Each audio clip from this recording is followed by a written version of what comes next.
नमस्कार प्यारे विद्यार्थियों, आज के इस वीडियो के अंतर्गत हम उन्नत बीज उत्पादन की वैज्ञानिक तकनीक का अध्ययन करेंगे। जैसा कि हमने पिछले वीडियो के अंदर उन्नत बीज उत्पादन के बारे में पढ़ा था और जो उन्नत बीज उत्पादन कार्यक्रम है, तो इस कार्यक्रम को संचालित करने के लिए हमें प्रमाणीकरण संस्थान की देख रेख में इसका बीजों का उत्पादन करना चाहिए, ताकि हम उस प्रमाणीकरण संस्थान के जो मापदंड निर्धारित किए गए हैं उन मापदंडों को पालन करते हुए हम ऐसे बीजों को निर्मित करें जो कि रोग मुक्त हो, परिपक्व हो, अच्छी पैदावार देने वाले हो, लाभदायक गुणों उसके अंदर समाहित हो। तो ऐसे बीज जो उन्नत होते हैं, उन उन्नत बीजों के अंदर विशिष्ट प्रकार के जो गुण हैं, जो उसकी क्वालिटी को, जो उसकी गुणवत्ता को दर्शाते हैं, ऐसे गुणों का उसके अंदर होना जरूरी है। तो हम बात करते हैं उन्नत बीज उत्पादन की वैज्ञानिक तकनीक, यानी कि यहाँ पर हम बीजों का उत्पादन कर रहे हैं। वैसे असाधारण अर्थों में देखा जाए, जब भी हम कोई फसल का उत्पादन लेते हैं तो फसल का उत्पादन लेने का पीछे का हमारा उद्देश्य क्या होता है कि हम उस फसल को उत्पादित करके उससे जो मिलने वाला उत्पाद है उसको हम इस्तेमाल करें, हमारे खाने पीने हमें खाद्यान्न के रूप में उसका इस्तेमाल करें, हमारे भोजन वस्तु के रूप में उसका इस्तेमाल करें। लेकिन जब हम इन्हीं बीजों का इस्तेमाल प्रमाणीकरण संस्थान की देख रेख में एक पादप प्रजनक जो है वो क्या करता है, प्रमाणीकरण संस्थान के जो मापदंड निर्धारित किए गए उन नियमों को पालन करते हुए उसकी खेती करता है। क्योंकि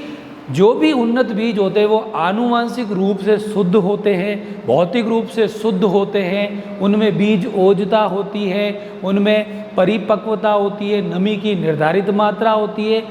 और उनमें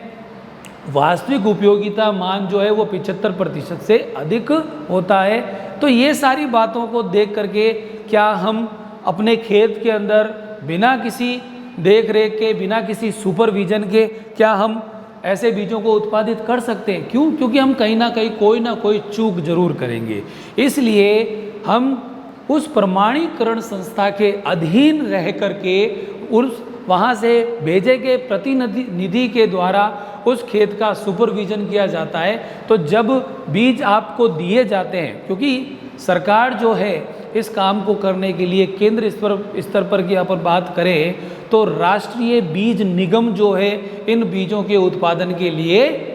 अपना काम करती है, अपनी जिम्मेदारी को निभाती है। और राज्य स्तर पर राजस्थान के अंदर राजस्थान बीज निगम जो है, राजस्थान राज्य बीज निगम जो है वो राजस्थान में उन्नत किस्म के बीजों के उत्पादन की वैज्ञानिक तकनीकों का ध्यान रखती है, ताकि जो कुछ भी बीज का उत्पादन हो उन बीजों को जब किसानों को उपलब्ध कराया जाए तो उनको किसी भी प्रकार की कोई आर्थिक हानि ना उठानी पड़े, वो बीज जो है सारे मानकों पर खरे उतरने वाले हों। तो जब तक बीज मानक और मापदंडों पर खरे नहीं उतरेंगे तो उस किसान को वो बीज अच्छी पैदावार, अच्छी उपज प्रदान नहीं कर सकते हैं। अतः हम चाहते हैं कि जो भारत के अंदर सभी किसानों को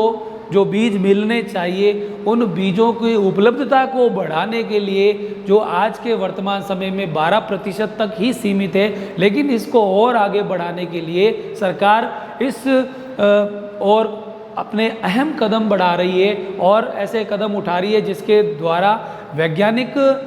तकनीक के द्वारा उन्नत बीज उत्पादन किया जा सके। जब ये बीज उत्पादन होगा तो ज़्यादा से ज़्यादा बीज मुहैया होंगे और भारत के दूर दराज सब तरह के इलाकों में जहाँ पर भी उन बीज की आवश्यकता है किसानों तक उन बीजों को उपलब्ध कराया जा सकता है। लेकिन अगर चुनिंदा स्थानों पर या चुनिंदा किसानों को ही वो बीज उपलब्ध हो पाते हैं तो इसमें हमारा जो पैदावार है वो इतनी नहीं बढ़ सकती है। तो हम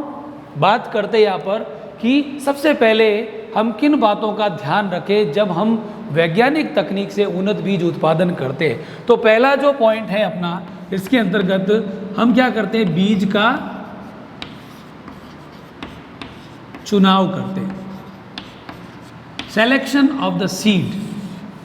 तो बीज का जो चुनाव करना है तो कैसे बीज लें हम, है ना। ऐसे बीज लेने चाहिए हमें जो कि प्रमाणीकरण संस्थान के द्वारा हमें उपलब्ध कराए गए हैं। हम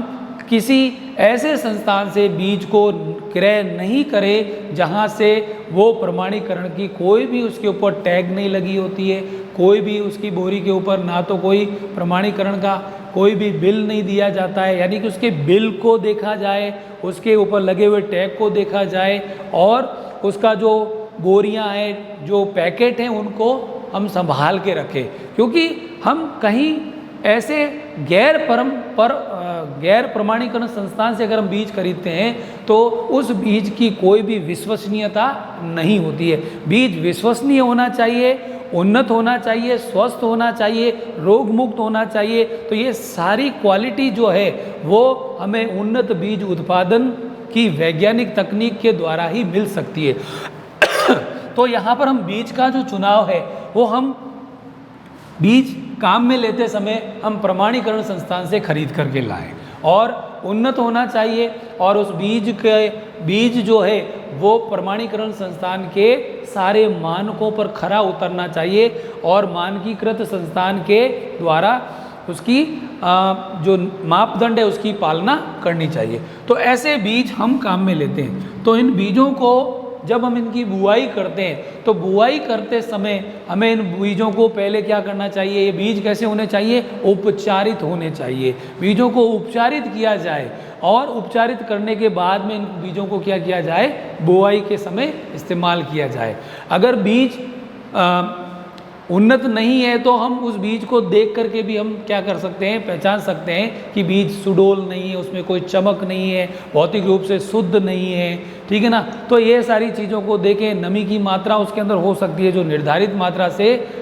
अधिक हो सकती है, तो ऐसे में बीज को कवक का संक्रमण हो सकता है, कोई रोग हो सकता है, कीट का आक्रमण उसके ऊपर हो सकता है। तो ऐसे में हम इन बीजों का इस्तेमाल ना करें। तो बीजों का चुनाव करते समय बीज वही इस्तेमाल किए जाएं जो कि उन्नत हो, उन्नत किस्म के प्रमाणित संस्थान से खरीदे हुए बीज ही हम इस्तेमाल करें। दूसरी बात जो है, इन बीजों की अंदर जो पृथक्करण दूरी की हम बात करते हैं, पृथक्करण दूरी, तो सवाल ये दिमाग में आता है कि भाई पृथक्करण दूरी क्या होती है। पृथक करना मतलब दूर रखना, अलग करना, यानी कि जब हम उन्नत बीज उत्पादन करते हैं और वैज्ञानिक तकनीक के हिसाब से हम कर रहे हैं, तो जब हम बीजों का उत्पादन बढ़ा रहे हैं तो ऐसे में हम प्रमाणीकरण संस्थान की देख रेख के अंदर हम बीजों की खेती करें। इन बीजों की भी खेती की जाती है और इन बीजों की खेती कराने के लिए बहुत सारी सावधानियां रखी जाती है कि अगर हमने सावधानी हटी और दुर्घटना घटी, यानी आपने सावधानी नहीं रखी, तो उन बीजों के साथ में अन्य किस्मों के बीज शामिल हो सकते हैं, उनकी जो आनुवांशिक शुद्धता है वो प्रभावित हो सकती है। तो बीजों को आनुवांशिक रूप से शुद्ध रखने के लिए, आनुवांशिक शुद्धता को बनाए रखने के लिए हम पृथक्करण दूरी को इस्तेमाल करते हैं। यानी कि जिस जगह पर आधार बीज बोए जाते हैं या प्रमाणित बीज बोए जाते हैं, तो उन फसलों के लिए जैसे गेहूं है, जौ है, तो आधार बीज के लिए पृथक्करण दूरी जो है वो 3 मीटर होनी चाहिए, जबकि और प्रमाणित बीज के लिए भी क्या होनी चाहिए, 3 मीटर होनी चाहिए। चने की अगर अपन बात करें तो आधार बीज के लिए 10 मीटर की पृथक्करण दूरी होनी चाहिए और जो प्रमाणित बीज की अगर बुआई करते हैं तो उसके पृथक्करण दूरी 5 होनी चाहिए। यानी आनुवांशिक शुद्धता को बनाए रखने के लिए 2 किस्मों के मध्य हम क्या करते हैं, पृथक्करण दूरी रखते हैं। जिस खेत में हम उसको फसल को बीज उत्पादन के लिए बो रहे हैं तो उसके आसपास के क्षेत्र में वो फसल बोई हुई नहीं होनी चाहिए, नहीं तो क्या होगा कि उस जगह पर परागण के कारण, क्रॉस पॉलिनेशन के थ्रू क्या हो जाएगा, आनुवांशिक जो शुद्धता है वो विफल हो जाएगी और ऐसे में पर परागण के वजह से आनुवांशिक अशुद्धता के कारण बीज जो है वो विश्वसनीय नहीं रहेगा और ऐसे में उस चीज़ को बरकरार रखने के लिए हम क्या करते हैं, पृथक्करण दूरी का इस्तेमाल करते हैं। तीसरी बात आती है इसके अंतर्गत खेत का चयन। यानी कि जहाँ पर आपको बीज उत्पादन करना है, उस बीज के उत्पादन को अगर हम देखें तो उस जगह पर बीज का उत्पादन जो वैज्ञानिक तकनीक से किया जा रहा है और उन्नत बीज का उत्पादन किया जा रहा है, ठीक है ना। तो बीज उत्पादन नहीं, उन्नत बीज उत्पादन। तो हमें उन सारे क्राइटेरिया को पूरा करना है, उन सारी लिमिटेशंस को, उन सारी सीमाओं को ध्यान में रखना है कि हम कोई गलती ना करें, कोई चूक ना करें। क्योंकि अगर आपके खेत के अंदर किसी भी तरह से अगर पहले मौसम में बोई गई जो फसल, आपने चने की फसल बोई और फिर बाद में उसी खेत के अंदर आप वापस चने की फसल बोते हो या कोई अन्य फसल बोते हो, तो पहले से बोई गई फसल जो है उसके बीज उसके अंदर हो सकते हैं। क्योंकि जब फसल की हम कटाई करते हैं तो पूर्व में बोई गई फसल के बीज उसमें मौजूद होते हैं, और जब हम दूसरी मौसम के अंदर जब फसल बोते हैं तो उस फसल के उगने पर वो पौधे भी उग जाते हैं, जो कि आनुवंशिक शुद्धता को क्या करते हैं, वो प्रभावित कर सकते हैं। तो फसल आनुवंशिक रूप से शुद्धता उसके अंदर बनी नहीं रह पाएगी, विश्वसनीयता खत्म हो जाएगी, और ये आधार बीज जो है वो 98% तक क्या होते हैं, आनुवंशिक रूप से शुद्ध होते हैं और भौतिक रूप से शुद्ध होते हैं। तो खेत का चयन हम वही करें जिसमें पहले पिछले मौसम के अंदर जो फसल बोई गई है उसी बीजों को हम इस समय जो बीज उत्पादन कार्यक्रम में जो हम बीज बो रहे हैं वो सेम नहीं होने चाहिए, ठीक है ना। यानी कि कहने का मतलब आपने चना बोया तो फिर चना नहीं होना चाहिए, ठीक है ना। और पहले पता नहीं जो हमने बीज इस्तेमाल किया होगा उस बीज को इस्तेमाल करने पर वो कौन से बीज थे, उसके अंदर कोई फसलों के बीजों के अंदर अशुद्धता हो सकती है आनुवंशिक रूप से, तो पर परागण के कारण हो सकती है। तो ऐसे में हम जो बीज बो रहे हैं वो सारे के सारे बीज एक ही समान पौधे के होने चाहिए। यानी फसल आकारिकी रूप से और कार्यकी रूप से, आनुवंशिक रूप से समान पौधे होने चाहिए। आकारिकी और आनुवंशिक रूप से समान पौधे उसमें होंगे तो उनसे उत्पन्न होने वाले बीज भी क्या होंगे, विश्वसनीय होंगे, आनुवंशिक रूप से शुद्ध होंगे। तो ऐसी कंडीशन के अंदर यहाँ पर हम खेत का चयन वही करेंगे जिस खेत में हम जो बीज उत्पादन कार्यक्रम में जो बीज काम में ले रहे हैं उन बीजों के बोने के पहले उसी बीज को अगर उस खेत में बोया गया है तो हम ऐसा खेत इस्तेमाल नहीं करेंगे। यानी कि पिछले मौसम में बोई गई फसल और इस मौसम में बोई जाने वाली फसल के बीज समान नहीं होने चाहिए। अगर हमें आनुवंशिक शुद्धता को बरकरार रखना है, बनाए रखना है, तो इस सावधानी को हम इस्तेमाल करेंगे कि हम खेत का चयन करते समय इन बातों को ध्यान में दें। अब चौथी बात जो आती है, चौथा पॉइंट जो है वो है उन्नत सस्य क्रियाएं करना। उन्नत सस्य क्रियाएं। तो यहां पर उन्नत सस्य क्रियाएं, जैसा कि हम क्या कर रहे हैं, यहां पर वैज्ञानिक तकनीक का सहारा लेकर के जो उन्नत बीजों का उत्पादन कर रहे हैं। तो हमें सस्य क्रियाएं जो करनी है खेत के अंदर, यानी कि उस मृदा की तैयारी से लेकर के उस फसल की कटाई तक, कटाई के बाद कटाई तक हम क्या करें कि उन सस्य क्रियाओं को इस्तेमाल करें जो कि प्रमाणीकरण संस्था की देखरेख में हो। यानी कि हम किसी भी प्रकार की कोई चूक ना करें, क्योंकि हमारी छोटी सी भूल या चूक के कारण क्या हो सकता है कि जो उन्नत बीज उत्पादन है वो प्रभावित हो सकता है। हमें जिन बीजों को प्राप्त करने के लिए हमने इस कार्यक्रम को लिया है, बीज उत्पादन कार्यक्रम को, वो प्रभावित नहीं होना चाहिए। तो उन्नत सस्य क्रियाओं के अंतर्गत हम क्या करें कि जब हम जुताई करते हैं, मृदा की तैयारी करते हैं, तो हम गहरी जुताई करते हैं। तो ऐसे में जो भी उस खेत के अंदर जो भी खरपतवार के बीज है वो थोड़ी गहराई में चले जाते हैं। गहराई में जाने की वजह से वो खरपतवार के बीज अंकुरित नहीं हो पाते हैं, मिट्टी में दबे रहते हैं ज़्यादा गहराई में। तो हम खेत की 2 से 3 बार गहरी जुताई करें और वैज्ञानिक विधि के द्वारा हम इन चीज़ों को ध्यान में रख के प्रमाणीकरण संस्था के जो निर्देश हमें दिए गए उन निर्देशों की पालना करते हुए हम समय समय पर जब फसल के अंदर निराई गुड़ाई भी करें। निराई गुड़ाई करने से क्या होगा कि उस फसल के अंदर उस फसल के अलावा जितने भी अन्य किस्म के पौधे हैं या उसी किस्म के पहले जो गिर गए पौधे हैं, वो बीज हैं, उन बीजों से उत्पन्न होने वाले जो पौधे हैं, यानी कि अन्य किस्म के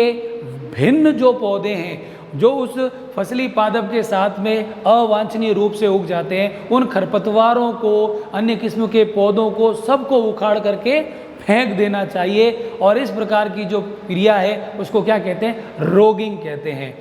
ठीक है ना। अवांछनीय पौधों को फसली पादपों के साथ से फसली पादपों में से उखाड़ करके उनको अलग कर देना।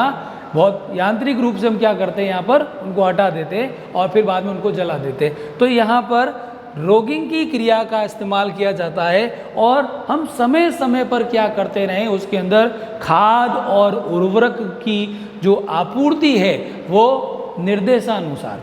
प्रमाणीकरण संस्थान के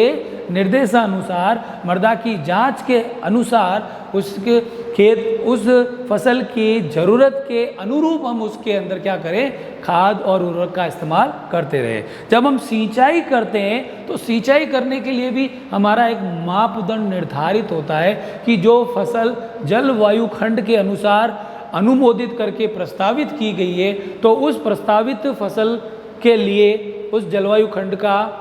उसके अंतर्गत क्या होना चाहिए, अनुमोदन होना चाहिए। यानी कि हम ऐसी फसल नहीं जो आपको सजेस्ट नहीं की कि आपने बिना सजेस्ट की हुई फसल को आप लेकर के अपने खेत के अंदर बुआई कर देते हैं तो फिर आपको नुकसान उठाना पड़ सकता है, क्योंकि यहाँ पर उनकी बीजों की जो विश्वसनीयता है वो नहीं बनी रहेगी। तो सस्य क्रियाओं के अंतर्गत हम सिंचाई जब करते हैं तो जल मांग के अनुसार करें। पादपों की जल मांग के अनुसार अनुमोदित किए गए प्रस्ताव की पालना को करते हुए उस जलवायु खंड के अंदर बोई गई फसल के अनुसार हम सिंचाई करते हैं। कब? जब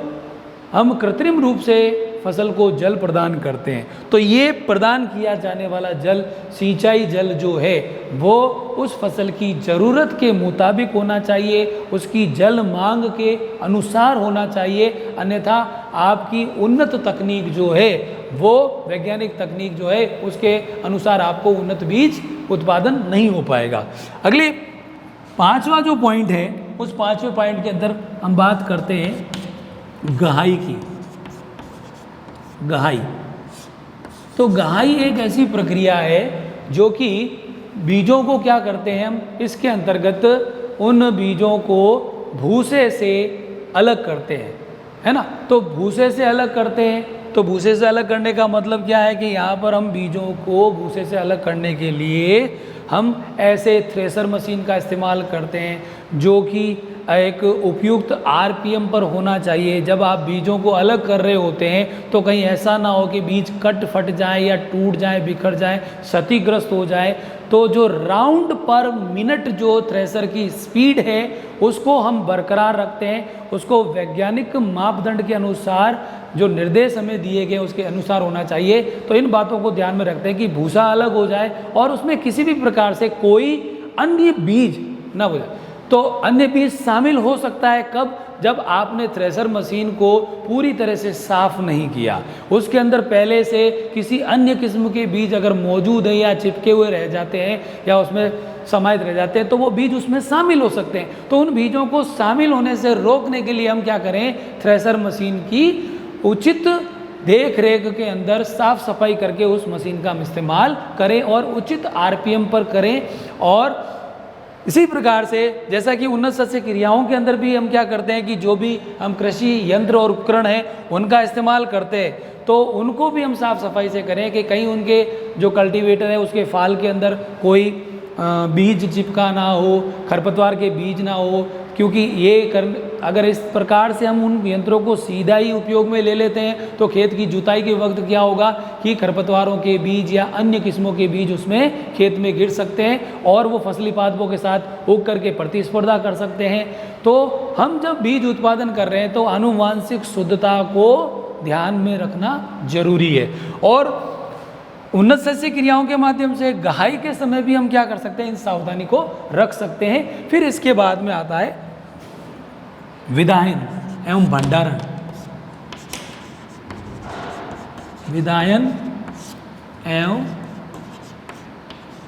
भंडारण। तो जब हम बीजों को गहाई के बाद में, जब बीज जो है वो भूसे से अलग हो जाते हैं, है ना, और साफ बीजों को हम क्या करते हैं कि ये चेक कर लेते हैं कि भाई उसके अंदर उचित नमी की मात्रा तो नहीं है ना, कि हम सीधे ही बीजों को हमने अलग किया और अलग करके सीधा ही हमने ऐसे जैसे ही मतलब किसी भी तरीके से हमने उसको बोरियों में भर करके रख दिया, ऐसा नहीं है। हमें जब वैज्ञानिक तकनीक का इस्तेमाल करते हुए जब हम उन्नत बीज का उत्पादन करते हैं तो हमें भंडारण और उसका विदायन करते समय भी हमको क्या करना चाहिए, ध्यान रखना चाहिए। बीजों को उनकी गुणवत्ता के आधार पर, उनके आकार के आधार पर उनके हम क्या करते हैं, ग्रेडिंग करते हैं और इन बीजों की छटनी करके उनको क्या किया जाता है, नई बोरियों के अंदर भरा जाता है। साफ और नई बोरियां, अगर आप पुरानी बोरियां भी काम में लेते हैं तो उन पुरानी बोरियों को उल्टा करके झटक करके उसमें पहले से मौजूद जो बीज हैं वो निकाल दिए जाने चाहिए। उसके बाद में इन बोरियों के अंदर हमको भरना चाहिए और नमी की जो उचित मात्रा है वो 12% हो, तभी हम उसका भंडारण करें। भंडारण करते समय हम इन बीजों को, जैसे अगर आधार बीज है तो आधार बीज है या प्रजनक बीज है या आपके प्रमाणित बीज है, प्रजनक बीज है तो उन बीजों को हम क्या कर सकते हैं कि गोल्डन येलो टैग वाली थैली के अंदर उसको हम पैक कर देते हैं। और अगर ये बीज आधार बीज है तो इनको सफ़ेद टैग वाली थैली के अंदर इसको पैक कर देते हैं। अगर ये प्रमाणित बीज हैं तो इन बीजों को हम क्या करते हैं, इसके अंदर पैक कर देते हैं नीले रंग की टैग वाली थैली के अंदर। और इन बीजों को बड़े पैमाने पर जब हम पैक करते हैं तो बोरियों में भरने के लिए हमें नई बोरियों का इस्तेमाल करना चाहिए जो कि साफ़ सुथरी होनी चाहिए और पहले से कोई बीज उसके अंदर भरे गए हों। पुरानी बोरी है तो उसको झटक करके उसमें से किसी तरह के बीज उसके अंदर शामिल ना हो, क्योंकि यही बीज जब आगे किसानों तक पहुँचेगा, है ना, तो वो न्यूक्लियर सीड से लेकर के जब हम प्रमाणित बीज तक आते हैं तो यही बीज जो है कृषकों के द्वारा, कृषकों के लिए इनकी क्या की जाती है, खेती की जाती है और ये बीज कृषकों तक पहुंचते हैं, उन किसानों तक पहुंचते हैं। तो भंडारण उपयुक्त तरीके से होना चाहिए। और जब हम भंडारण करते हैं तो हम जिस भंडार गृह के अंदर इन बोरियों को रखते हैं वहाँ उचित तरीके से फ्यूमिगेशन कर देना चाहिए और फ्यूमिगेशन करके वहाँ पर जो उचित नमी है और वहाँ पर जो पेस्टिसाइड, जो पेस्ट हैं, वो जो पीड़क हैं उनको नुकसान पहुँचा सकते हैं, तो उनका हमें पहले से ही नियंत्रण करके रखना चाहिए। तो ये सारी बातें इसके अंतर्गत आती हैं। अब हम बात करते हैं कि बीज जो है, जिन बीजों को हमने क्या किया, इन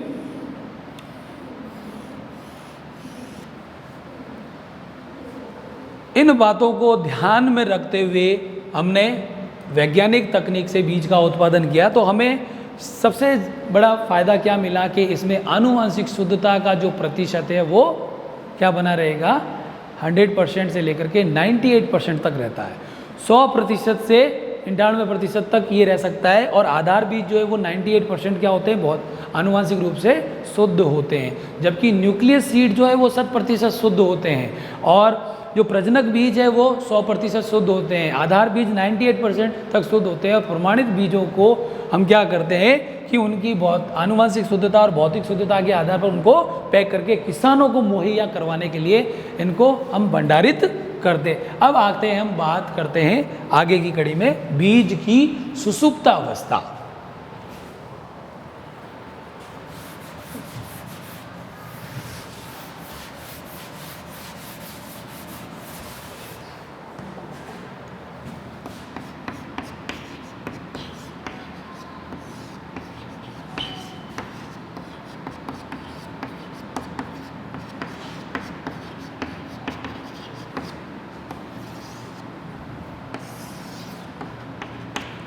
तो यहाँ पर हम बीज की सुसुप्तावस्था के बारे में बात करते हैं तो सबसे पहले हमारे दिमाग में ये सवाल आता है कि सुसुप्तावस्था होती क्या है। ठीक है ना, बीज के अंदर एक ऐसी अवस्था जिसके अंतर्गत क्या होता है, बीज उस कंडीशन में चला जाता है कि वो अंकुरित ना हो। तो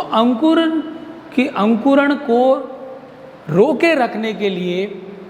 पर्यावरण के कारक जो है वो उसके ऊपर क्या करते हैं, प्राकृतिक रूप से काम करते हैं, जिससे कि बीज जो है वो काफ़ी लंबे समय तक क्या हो जाता है, निलंबन वाली अवस्था के अंदर चला जाता है। बीज के अंदर जो भ्रूण है वो भ्रूण जो है वो अंकुरित नहीं होता है जब तक कि उसको अनुकूल दशा नहीं मिलती है। तो ये बीज क्या किए जाते हैं, जब हम भंडारण करके रखते हैं तो ऐसे में कई बार क्या होता है कि जो बीज है वो बीज सुषुप्तावस्था में चला जाता है, और सुषुप्तावस्था बीज की वह अवस्था होती है जिसमें बीज क्या होता है, सोई हुई कंडीशन के अंदर रहता है। यानी कि एक व्यक्ति जैसे सोया हुआ पड़ा रहता है, वो जागता है कब, जब उसको जगाया जाता है। तो वैसे ही बीज जो है वो सुषुप्त अवस्था यानी सोई हुई अवस्था में पड़ा रहता है, और तब तक उसके अंदर क्या नहीं हो सकता है, अंकुरण नहीं हो सकता है जब तक कि उसको क्या नहीं दिया जाए, अनुकूल दशा ना मिले। फेवरेबल कंडीशन मिलने पर ये बीज की सुषुप्तावस्था टूट जाती है, जो उसका डोरमेंसी पीरियड है वो ब्रेक डाउन हो जाता है और बीज अंकुरित होकर के नए पादप के रूप में बदल जाता है। तो यहाँ पर ये सुषुप्तावस्था जो है वो 3 प्रकार की होती है।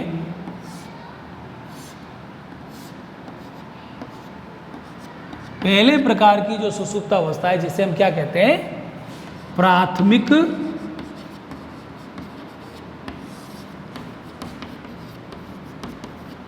सुषुप्तावस्था, और जो दूसरे प्रकार की जो सुषुप्तावस्था है जिसे हम क्या कहते हैं,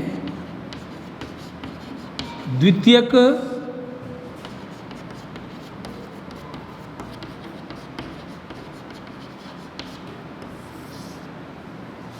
सुषुप्तावस्था,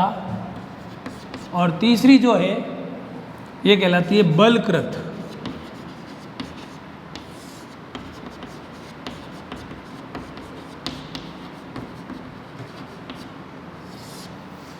तो 3 प्रकार की सुषुप्तावस्था के बारे में हम यहाँ पढ़ेंगे। तो पहली जो प्राथमिक सुषुप्तावस्था है, तो जब बीज क्या होते हैं, जब फसल परिपक्व होने वाली होती है, तो परिपक्व होने वाली फसल के जो बीज हैं वो उनके अंदर भ्रूण जो है वो अपरिपक्व रह जाता है या पूर्ण रूप से वो परिपक्व नहीं हो जाता है, और उसका जो फसल के अंदर जो दाना है, जो उसका बीज है, वो कठोर होकर के क्या हो जाता है कि कुछ उस बीज के जो अंकुरण की जो अवस्था है, जो बीज की मैच्योरिटी है, जो उसकी परिपक्वता है, उसको क्या कर देता है, वो निलंबित कर देता है। तो ऐसे में इस प्रकार का जो बीज है वो सुषुप्त अवस्था में चला जाता है, और ऐसे बीज क्या होते हैं, अंकुरित नहीं हो पाते, प्राकृतिक रूप से ये क्या होते हैं, सुषुप्त हो जाते हैं। और पहली जो सुषुप्तावस्था जो है वो प्राकृतिक रूप से बीजों के अंदर पाई जाती है, ठीक है। और प्राकृतिक कारण जो होते हैं वो उस बीज को क्या कर देते हैं, सुषुप्त बना देते हैं, और इस प्रकार से बीज क्या है, वो सोई हुई अवस्था में पड़ा रहता है। और वो बीज की सुषुप्तावस्था को तोड़ने के लिए हमें क्या करना पड़ता है कि हम उसको बीज को प्रकाश से उपचारित कर सकते हैं, ताप से उपचारित कर सकते हैं, और पश्च परिपक्वन करवा सकते हैं, उसके अंदर जो रासायनिक उपचार है उसको उपचारित कर सकते हैं। तो इन बीजों के प्राकृतिक तौर पर सुषुप्त हो जाने की जो अवस्था है उसे हम क्या कहते हैं, प्राथमिक सुषुप्तावस्था कहते हैं। दूसरा जो सुषुप्तावस्था का जो प्रकार है जिसे हम क्या कहते हैं, द्वितीयक सुषुप्तावस्था कहते हैं। ये सुषुप्तावस्था जो है वो प्रेरित प्रकार की होती है, इसको प्रेरित किया जाता है, ठीक है ना। और ये बीज जो है वो प्रेरित होकर के सुषुप्तावस्था को प्राप्त कर लेते हैं, और प्रेरित जो है वो वातावरण की जो प्रतिकूल दशाएं हैं जो बीज को प्रभावित करती है, जिसके कारण से बीज क्या हो जाता है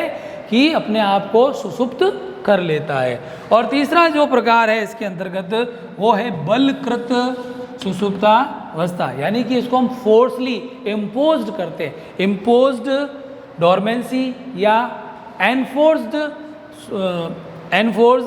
डोरमेंसी। तो ये बलकृत यानी कि इसको फोर्सफुली हम क्या करते हैं, इसके अंदर सुषुप्तावस्था को क्या करते हैं, प्रेरित करते हैं। जैसे खरपतवार के बीज जो है वो ज़्यादा गहराई में नीचे की तरफ चले जाते हैं और मिट्टी का भार उनके ऊपर आ जाता है, तो ऐसे में ये बीज जो हैं वो जब उचित ऊंचाई पर या उचित ऊंचाई पर ऊपर आ जाते हैं तब ये अंकुरित होकर के इस डोरमेंसी पीरियड को तोड़ देते हैं। तो ऐसी सुषुप्तावस्था जो कि बलकृत होती है, फोर्सफुली होती है, इम्पोज्ड होती है, एनफोर्स्ड डोरमेंसी होती है, तो ऐसे में इस सुषुप्तावस्था के कारण बीज जो है वो काफ़ी लंबे समय तक क्या होता है, अपने जर्मिनेशन जो उसको निलंबित कर लेता है, उनका अंकुरण नहीं हो पाता है। अब आगे की कड़ी में हम पढ़ते हैं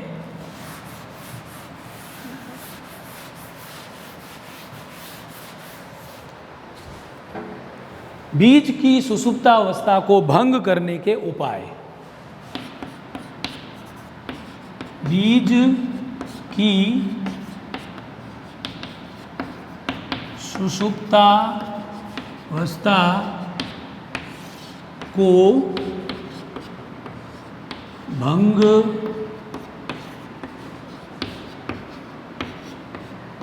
करने के उपाय।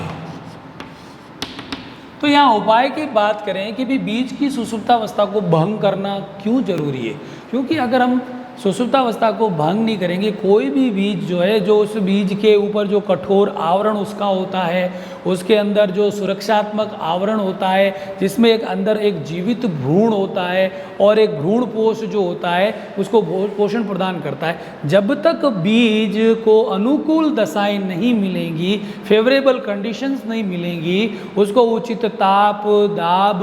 और नमी और वायु और ये सारी चीज़ें और मृदा के अंदर वो उपयुक्त गहराई में मौजूद होगा, जैसा कि बीज की प्रकृति के अनुसार अलग अलग प्रकार के बीजों की जो गहराई है वो अलग अलग होती है, उनका आकार, प्रकार, रंग, रूप ये सब अलग अलग होता है। लेकिन उस बीज के जर्मिनेशन यानी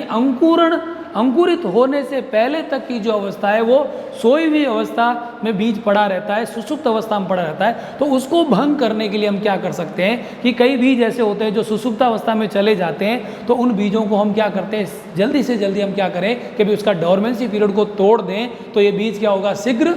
अंकुरित हो जाएगा। शीघ्र अंकुरित होगा तो ये बीज की जो टाइम पीरियड है उसको हम घटा सकते हैं, है ना। अगर बीज ज़मीन में पड़ा है, मान लो वो 2 महीने भर बाद में अगर अंकुरित होता है, या 10 दिन बाद में अंकुरित होता है, या हफ्ते भर बाद में अंकुरित होता है, अगर उसकी डोरमेंसी पीरियड को हम ब्रेक डाउन कर देते हैं तो वो बीज शीघ्र क्या हो जाएगा, अंकुरित हो जाएगा। तो ऐसे में हम उस बीज को अंकुरित करवाने के लिए हम क्या कर सकते हैं, उसको प्रकाश से उपचारित कर सकते हैं, प्रकाश द्वारा, ठीक है ना। तो प्रकाश की कुछ ऐसी तरंग दैर्ध्य वाली जो किरणें होती हैं उससे इसको क्या किया जाता है, उपचारित किया जाता है, जैसे यूवी रेज है, ठीक है ना। तो प्रकाश से उपचारित करने से क्या हो जाता है कि उस बीज की जो डोरमेंसी पीरियड है वो ब्रेक डाउन हो जाती है और बीज क्या हो जाता है, अंकुरित होकर के मूलांकुर और प्रांकुर प्रदान कर देता है और एक नया पौधे में तब्दील हो जाता है। दूसरा है ताप से उपचारित, यानी कि ताप एंड टेम्परेचर। तो ताप जो है, उपयुक्त ताप पर क्या होते हैं, बीज क्या सुषुप्त अवस्था में पड़े रहते हैं, लेकिन वही ताप जो है उसके अंदर हम फेर बदल करते हैं तो उस ताप के द्वारा क्या होता है कि बीज के अंदर जो श्वसन है, जो एंजाइमेटिक जो प्रोसेस है, जो एंजाइमी क्रियाएं होती है उसके अंदर, जो नमी को सो करके वो श्वसन क्रिया शुरू कर देता है, भ्रूण को पोषण प्रदान करने लग जाता है। तो बीज के भीतर जो होने वाली जो कार्यकी क्रियाएं हैं उनको प्रेरित करने के लिए क्या किया जा सकता है कि उपयुक्त ताप दिया जा सकता है और इस ताप से क्या हो सकता है, सुषुप्तावस्था को तोड़ दिया जाता है। तीसरी बात जो है वो पश्च परिपक्वन, जिसे हम पोस्ट मैचुरेशन कहते हैं, परिपक्वन। तो पश्च परिपक्वन के द्वारा भी बीज की सुषुप्तावस्था को तोड़ा जा सकता है ना। तो अगर बीज मान लो, अगर उसका जो समय है सुषुप्तावस्था का, भाई इस समय बाद में ये बीज मैच्योर होकर के क्या होगा, अंकुरित होगा तो हम उसके पश्च परिपक्वन करवा कर, यानी उसके परिपक्वता के समय को बढ़ा करके या घटा करके हम क्या कर सकते हैं कि बीजों की सुसुप्तावस्था को भंग कर सकते हैं, तोड़ सकते हैं। और जो क्षय चिन्ह है, यानी कि कई बार क्या होता है कि बीजों की सुसुप्तावस्था क्षय यानी कि नुकसान के कारण, यानी कि भौतिक रूप से या रासायनिक रूप से जो नुकसान होता है उसको हम अगर कंट्रोल कर लें, नियंत्रित कर दें, तो भी सुसुप्तावस्था को क्या किया जा सकता है, भंग किया जा सकता है। क्षय चिन्ह दिखाई देने पर हम क्या कर सकते हैं, उन क्षय चिन्हों को ध्यान में रखते हुए उनको हटा करके, रिमूव करके हम बीज की सुसुप्तावस्था को भंग कर सकते हैं। नेक्स्ट जो पॉइंट है वो है रासायनिक उपचार। पांचवा जो पॉइंट है वो है रासायनिक उपचार। जैसा कि हम जानते हैं कि कुछ हार्मोन्स ऐसे होते हैं, पादप वृद्धि नियामक जो होते हैं, प्लांट ग्रोथ रेगुलेटर जो होते हैं PGR, इनको हम जैसे साइटोकाइनिन है, ऑक्सिन है, जिब्रेलिन है, ठीक है ना। इसके अलावा जो वृद्धि निरोधक जो हार्मोन है, एब्सिसिक एसिड है, एथाइलिन है, तो ये हार्मोन्स में जो ग्रोथ को प्रमोट करने वाले है ना, ऐसे हार्मोन्स, उन हार्मोन्स का छिड़काव करने से क्या होता है कि सुसुप्तावस्था जो है वो प्रभावित होती है, सुसुप्तावस्था को तोड़ दिया जाता है और बीज क्या किया जाता है, शीघ्र अंकुरण को प्राप्त करने के लिए हम रासायनिक तौर पर इन बीजों को क्या करते हैं, उन हार्मोन्स के अंदर भिगो करके इनकी बुआई कर देते हैं, ताकि ये बीज जल्द से जल्द अंकुरित होकर के और नवोद्भिद पादप के रूप में उग जाएं। तो इससे हमें फसल के उस टाइम ड्यूरेशन को हम क्या कर सकते हैं, कम कर सकते हैं, है ना। जो फसल 3 माह के अंदर परिपक्व होने वाली थी,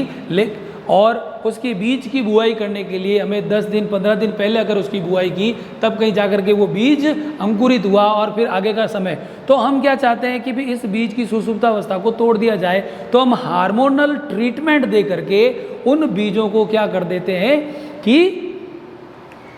हार्मोन्स के ट्रीटमेंट के द्वारा इन बीजों की सुसुप्तावस्था को तोड़ करके इन बीजों की बुआई करते हैं, जिससे कि हमें अंकुरण जो समय को हम घटा सकते हैं। अंकुरण का जो समय है, सुसुप्तावस्था से अंकुरण अवस्था में आने तक का जो समय है उसको हम कम कर सकते हैं। धन्यवाद।